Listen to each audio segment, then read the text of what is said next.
Hi friends, स्वागत है आपका आपके अपने ही चैनल लेसन विदाउट टेंशन में। दोस्तों, आज का टॉपिक है addition and subtraction of algebraic expression.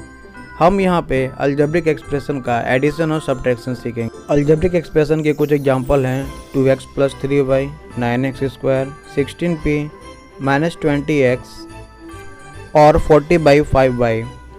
इन्हें ऐड और सब्ट्रैक्ट करने के पहले हमें लाइक टर्म्स के बारे में जानना होगा।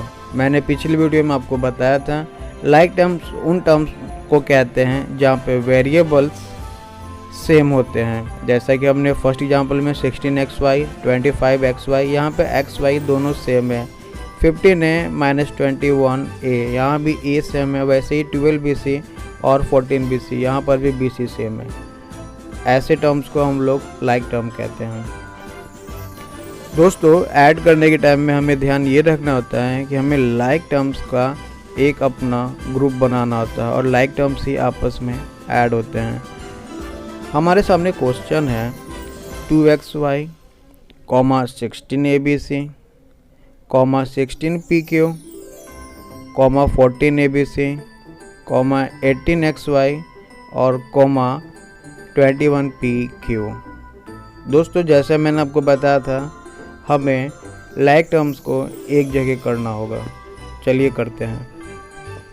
लाइक टर्म्स को एक जगह करने के बाद में अब हम इन्हें ऐड करेंगे। जैसे कि पहला 2xy + 18xy है, इन्हें ऐड करने पे ये बनेगा 20xy। ऐसे ही 16abc + 14abc को ऐड करेंगे तो ये बनेगा 30abc और 16pq + 21pq ये ऐड करने पे बनेगा 37pq। अब आगे ध्यान दें दोस्तों, हमारे तीनों टर्म्स के अंदर में वेरिएबल सेम नहीं है। पहले में xy है, दूसरे में abc है, तीसरे में pq है। ये लाइक टर्म नहीं है, इसलिए हमारा आंसर यही हो जाएगा, क्योंकि इन्हें अब आगे ऐड नहीं किया जा सकता है। नेक्स्ट क्वेश्चन है 15y, 21p, y, p, 16a, a। जैसा हमने ऊपर वाले क्वेश्चन में किया था, हम लाइक टर्म्स को एक ग्रुप में सेपरेट कर लेंगे। चलिए करते हैं। अब हमारे टर्म्स तो सेपरेट हो चुके हैं, पर ये y, p और a इनके साथ कोई नंबर नहीं है। चलिए समझते हैं इन्हें हम कैसे कर सकते हैं। यहाँ पे मैं 1 का 2 से मल्टीप्लाई कर रहा हूँ तो हमें आंसर मिलता है 2। इसलिए ऐसे ही अगर हम 1 से y का मल्टीप्लाई करेंगे तो हमें y मिलेगा। वैसे ही 1 से p का मल्टीप्लाई होगा तो यहाँ भी आंसर p आएगा, और 1 का a से मल्टीप्लाई करेंगे तो यही आएगा। तो इस प्रकार से मैं कहना चाहता हूँ, अगर y, p और a में कुछ नहीं लिखा हुआ तो हम वहाँ पे 1 को ले सकते हैं। इस तरह से 15y + 1y ऐड करने पे 16y बना, 21p और 1p ऐड होके 22p बना, और 16a + 1a मिलके 17a बना। दोस्तों, 1 के लिए आप कंफ्यूज ना हो, आप इतना समझ लें किसी भी नंबर में 1 से मल्टीप्लाई करने पे रिजल्ट पे कोई फ़र्क नहीं पड़ता, और हर नंबर में 1 मल्टीप्लाई में छुपा रहता है। यहाँ पे 16y + 22p + 70a, यहाँ पे कोई भी वेरिएबल सेम नहीं है, ये सभी के सभी अनलाइक टर्म है, इसलिए यही हमारा आंसर हो जाएगा।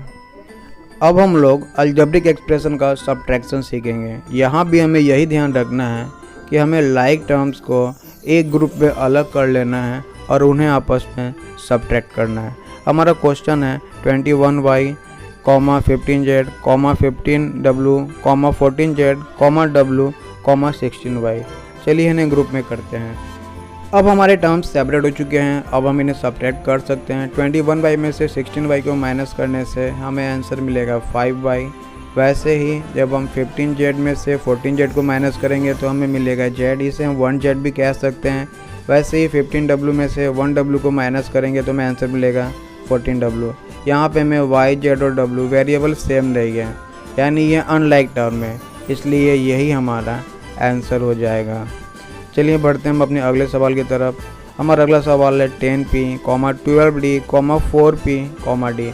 दोस्तों, अभी तक तो आप समझ चुके होंगे कि लाइक टर्म्स ही आपस में ऐड और सब्ट्रैक्ट होते हैं, इसलिए हमने 10p में से 4p को माइनस किया। वैसे ही हम 12d में से d को माइनस करेंगे, और ऐसा करने से हमें फर्स्ट पार्ट में मिलेगा 6p और सेकेंड पार्ट में हमें मिलेगा 11D। क्योंकि वेरिएबल सेम रही है इसलिए 6P और 11-11D हमारा आंसर बन जाएगा। आई होप आप वीडियोस को एंजॉय कर रहे होंगे। Thank you for watching. अगर फिर भी कुछ कमी हो तो आप मुझे कमेंट करके बताएं।